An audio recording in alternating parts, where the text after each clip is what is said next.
Assalamu alaikum, fam. Hope you're doing well. So, we're continuing our reading of Suetonius' Life of the Caesars. We're still in the section about Gaius Julius Caesar. It has been highly nerdy. We're in paragraph number XXXVI. Okay, let's continue. In all the civil wars, he suffered not a single disaster except through his lieutenants, of whom Gaius Curio, so we have Gaius Curio, perished in Africa. Gaius Antonius fell into the hands of the enemy in Illyricum. So one died in Africa, one of his lieutenants. One at the hands of the enemy in Illyricum. Publius Dolabella lost a fleet also off Illyricum. Oh, geez, a whole fleet. And Gnaeus Dominitus Calvinus, that's a cool name, Calvinus. An army in Pontus. Geez, so a fleet and army, a couple of his lieutenants perishing. He always fought with the utmost success, and the issue was never in doubt save twice. Once at Dyrrachium, where he was put to flight and said to... so look at that. So he only retreated in this part of Dyrrachium, and said of Pompey, who failed to follow up his success, that he did not know how to use a victory, again in Spain, in the final struggle, when believing the battle lost, he actually thought of suicide. Wow. So, Caesar thought of suicide, but I wonder what's the evidence that Suetonius has for us, because it's not like Caesar's walking around telling people that, but he's a conqueror who suffers from his seizures, and he almost lost a battle, and he thought of taking the noble route of ending his life. The Romans had that type of taking your own instead of letting your enemy do it to you type of vibe. I'm not going to tell you how they did it, but they had their swords and they would just lean on it. I saw one where they would actually put it through here. It's like, whoa. They were ready to go out with the bang. Having ended the wars, he celebrated 5 triumphs. Caesar had 5 triumphs. Subhanallah, wow. 4 in a single month. Jeez, talk about a festival. But at intervals of a few days, after vanquishing Scipio, so he conquered Scipio, and another on defeating Pompey's sons. So look at Caesar. Seriously, wow. I mean, all the battles. Took out Scipio, defeated Pompey's sons, conquered Gaul. I mean, geez. The first and most splendid was the Gallic triumph, exactly. The next, Alexandrian. So here we have the Alexandrian conquest and the Gallic one, which is Gaul. The first and most splendid was the Gallic triumph. And remember, I've read the Gallic Wars on the channel of Caesar. It was quite wonderful. The next, the Alexandrian, then the Pontic. So we have Pontic, Alexandrian, and Gallic. After that, the African. And finally, the Spanish. Each differing from the rest in its equipment and display of spoils. So notice this. The tools that were used and the rewards that were sought. So the spoils of war. So some people get mad and say, why is, in Islam there's the talk about the war booty, the war treasure. And then here you see Caesar, who's heavy in Italian culture, like, he did it. That's just part of war, So, don't get upset. The soldiers got to have their reward. Today, our soldiers just get mental illness and are homeless on the streets of San Francisco. As he rode through the Velabrum on the day of his Gallic triumph, the axle of his chariot broke, and he was all but thrown out. Oh, that's kind of embarrassing. So the axle of the chariot. So you're in the middle of a triumph and it breaks your chariot. It's pretty embarrassing. And he mounted the Capitol by torchlight. Wow. With 40 elephants bearing lamps on his right and left. He had elephants, son. Elephants. How'd he get it there? In his Pontic triumph, he displayed among the showpieces of the possession an inscription of but 3 words. I came, I saw, I conquered. Okay, so you know that witch Hillary Clinton? She said about Gaddafi, we came, we saw, he died. She tried to make her own interpret like her own way of this word that Caesar said. I came, I saw, I conquered. And then Hillary's like, we came, he saw, he died. And she clapped in this, horrible way. There's a meme about it. But that's interesting. I wonder if, she probably did. She's, she is educated, but she was a warmonger. So I bet you she saw this, was like, oh, I want that. Not indicating the events of the war as the others did, but the speed with which it was finished. So look at that. Speed being a factor here. I mean, think about how America went to Afghanistan, completely destroyed the nation, but then said they were nation building, got a bunch of opium, sold it to China. America bought it. Big Pharma made so much money, produced all these pain pills. People are addicted to opiums. Americans' lives ruined through the drug trade, and people in Afghanistan going through famine, total loss, dragged out for 20-something years, and still lost. And it's just ridiculous. Here you see it's like speed was something to be noted by. Now today, it's the opposite because they make too much money. There's not a mission. It's like, linger, conquer, set up a base, destroy everything, milk the taxpayers' money. It's more about wasting than it is about doing some sort of mission. Wow. To each and every foot soldier of his veteran legions, he gave 24,000 sesterces by way of booty. 24K sesterces, so he's paying his soldiers well. No wonder why they were very loyal to him. Over and above the 2,000 apiece which he had paid them at the beginning of the civil strife. So he used to pay them 2K, and now he moved it all the way up to 24. Talk about a payment increase. He also assigned them lands. He gave his soldiers lands and money. No wonder why they were so loyal.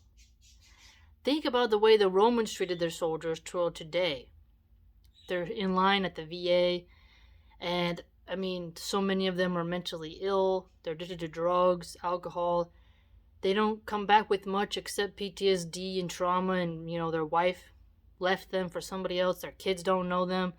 They don't really get much in exchange, right? Besides stories they get to tell, and that's it. It's quite sad.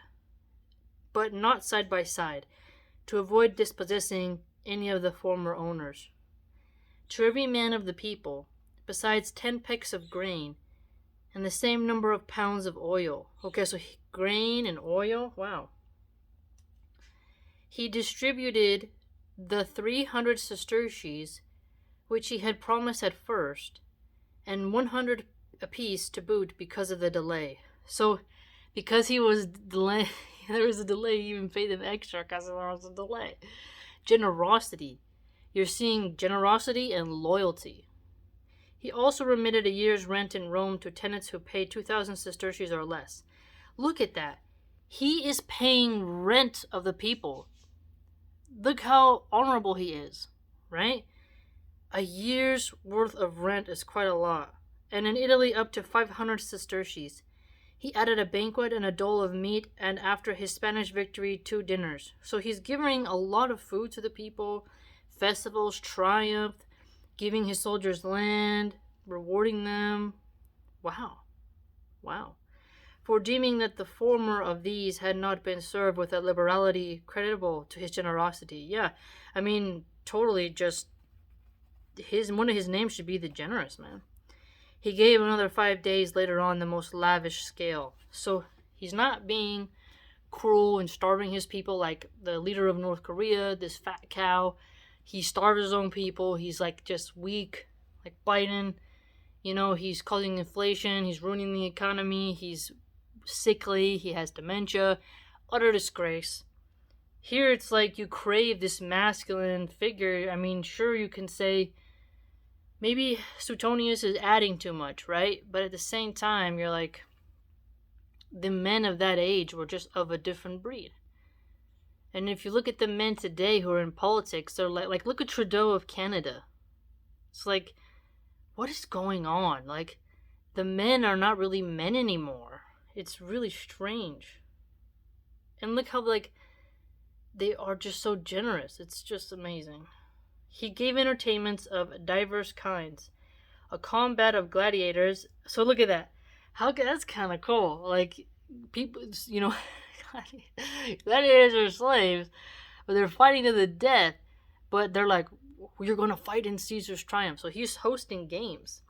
And also stage plays in every ward all over the city. So there's plays of theater, gladiatorial games. So you're getting like the more posh people like, oh, I want to go see a play. And then you got people like, I want to go see the gladiators. Like, dang, he's like giving so much entertainment to the people. Performed too by actors of all languages. So not just in Latin. As well as races in the circus. So horse races.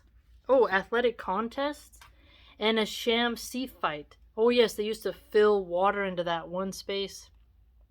I forget what it's called. And host these little mini naval battles, which is pretty interesting. So what do you get? Just so much food, paying rents of people, rewarding soldiers, giving them land, gladiatorial games, athletic games, theater, races, sea flights, just tons of events. In the gladiatorial contest, in the Forum Furius, that's a cool name. Forum Furius. Leptinus, a man of Praetorian stock, and Quintus Calpinus, a former senator and pleader at the bar, fought to a finish. A Pyrrhic dance was performed by the sons of the princes of Asia and Bithynia. Okay, so look at that.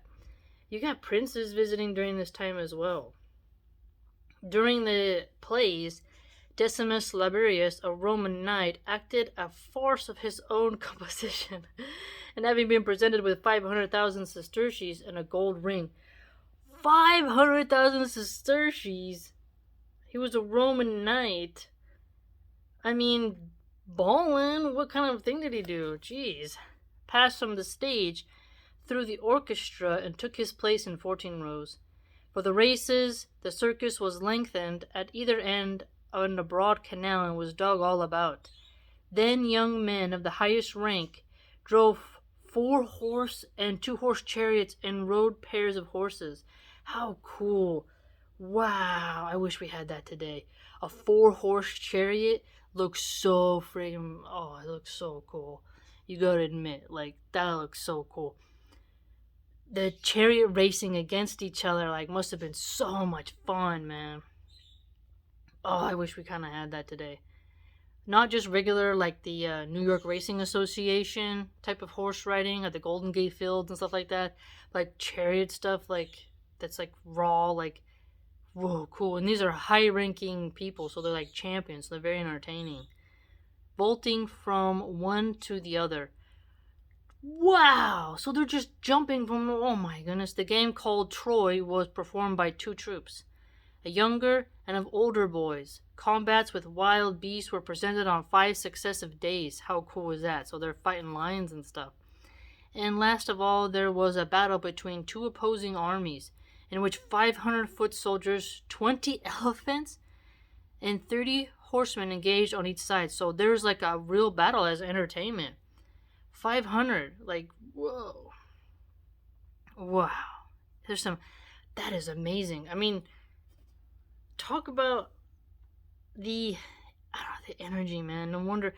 I get people like, oh, we want to be hippies and eat soy and comb each other's hair and pet poodles and be all cutesy footsy and, we're afraid of everything. We're so soft in our city life. But the Romans were like, you know what? In our entertainment, let's watch people fight beasts and do mock battles and have chariot racing.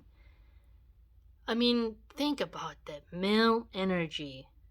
It must have just been saturating the whole environment. It's such a contrast between today, where you're like, you watch basketball, it's not the same.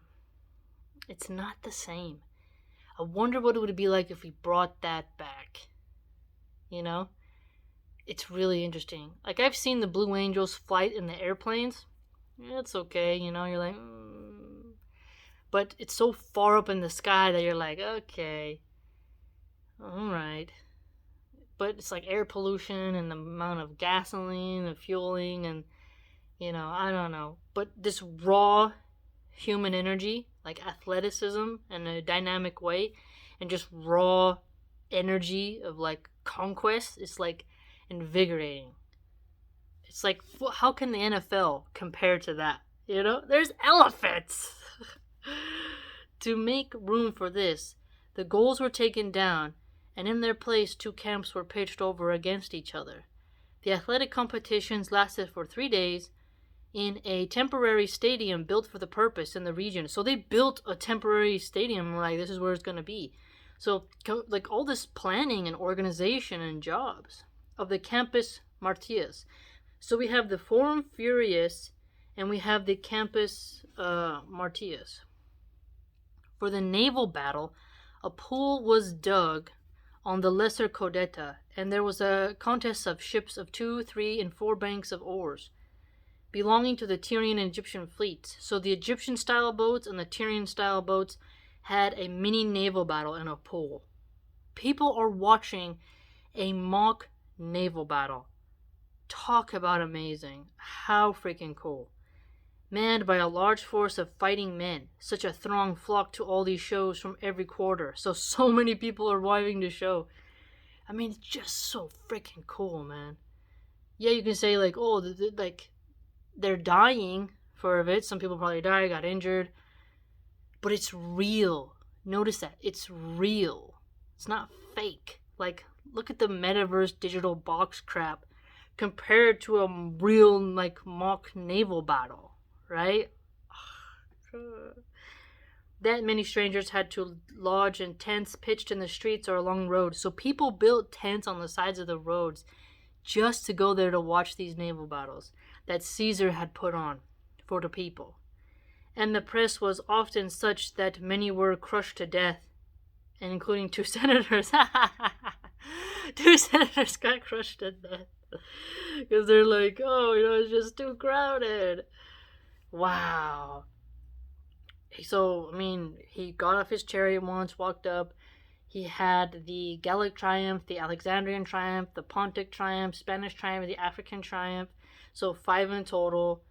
I mean, wow. Entered the capital by torchlight, had elephants, games, rewarding lands, paying rents of people, giving out mead, banquets. Super generous, just wow. No wonder why when we read, Shakespeare's interesting angle on Cassius and all of them, they worried about him becoming a dictator because how the people will love someone like that. I mean, so freaking cool. That's a real man. That's a real leader, Mashallah. Very cool to learn about, right? What do you think, fam? You prefer the chariot races? You want the naval battle in the pool? You want, the fighting the beasts? What do you think is the funnest?